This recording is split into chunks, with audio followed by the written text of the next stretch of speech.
presented by PY Films. PY Films.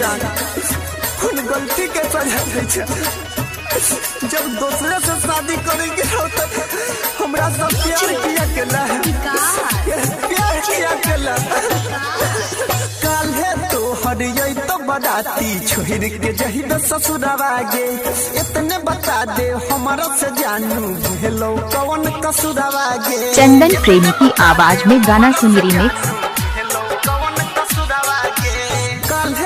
हरियै तो बराती छोड़ के जही ससुरावा गे इतने बता दे हमारा से जानू भेलो कौन कसुरावा गे।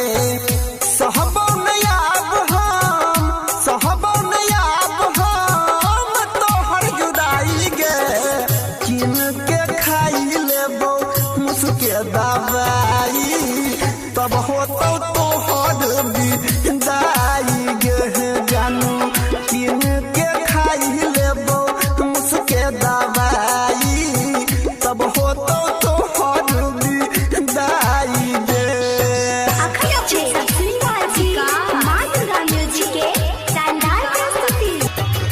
इलाका किसी का हो धमाका डीजे चंदन मुकेश का होगा। पानी में बहै दे सब सोचल सपना में छुरी मारी दिल में जइबे दोसर के अंगना। चंदन डीजे आपका गांव कहाँ है? मेरा गांव है पुकराम कचैया। पानी में बहैबे सब सोचल सपना छुरी मारी दिल में जइबे दोसर के अंगना।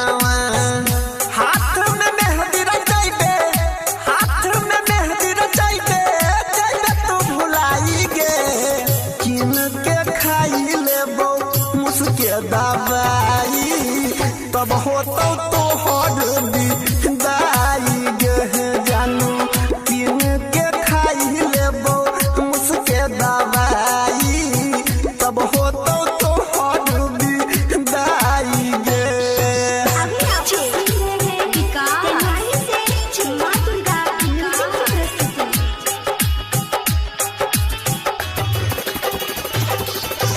मटियार कला सीतामढ़ी मटियार कला सीतामढ़ी।